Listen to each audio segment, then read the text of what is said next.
में श्री राम और सीता के वियोग की कहानी सभी जानते हैं। वनवास से लौटने के बाद एक धोबी के कहने पर सीता को राम से अलग रहना पड़ा था।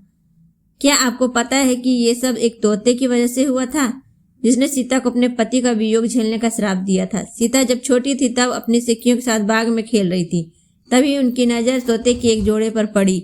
दोनों आपस में कुछ बातें कर रहे थे। सीता जाकर उनकी बातें चुपके से सुनने लगी। तोते के जोड़ी कह रही थी कि भविष्य में राम नाम का एक प्रतापी राजा होगा, जिसका विवाह सुंदर राजकुमारी सीता से होगा।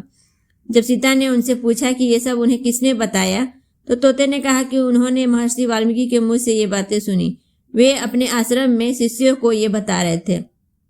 तब सीता ने कहा कि जिस राजकुमारी की वह बात कर रहे हैं वो मैं हूँ। ये सुनकर तोते घबरा गए। उन्होंने कहा कि हम उड़कर कहीं दूर जा रहे हैं और कभी यहाँ नहीं आएंगे।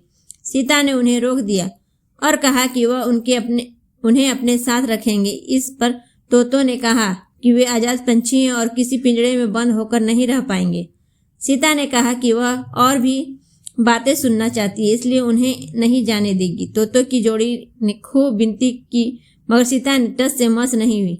बाद में सीता ने नर तोते से कहा कि ठीक है, वह उसे छोड़ रही है, मगर मादा तोते को वह अपने पास ही रखेगी। नर तोते ने कहा कि उसकी पत्नी गर्भवती है, ऐसा न करे, दोनों को साथ रहने दे। सीता ने उनकी एक न सुनी। उन्होंने नर तोते को छोड़ दिया, मगर मादा तोते को अपने साथ महल में बंदी बना लिया। नर तोता अपने साथी का वियोग सह नहीं सका। उसने सीता को श्राप दिया कि जैसे आज वह अपने जीवन साथी का वियोग सह रहा है, उसी प्रकार सीता भी एक दिन अपने पति का वियोग सहेगी। कुछ समय बाद तोते ने अपने प्राण त्याग दिए। सीता को जब पता चला तो उन्हें बहुत दुख हुआ, मगर अब बहुत देर हो चुकी थी।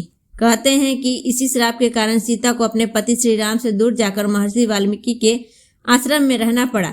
दरअसल श्री राम का वध करके 14 वर्ष का वनवास खत्म कर सीता और लक्ष्मण के साथ अयोध्या लौटे। उसके बाद कुछ लोग सीता की पवित्रता पर सवाल उठाने लगे। एक धोबी ने भरी सभा में सीता की निंदा की। इसके बाद श्री राम ने प्रजा को ध्यान में रखते हुए अपनी पत्नी सीता को महल से बाहर निकालकर जंगल में रहने का आदेश दिया।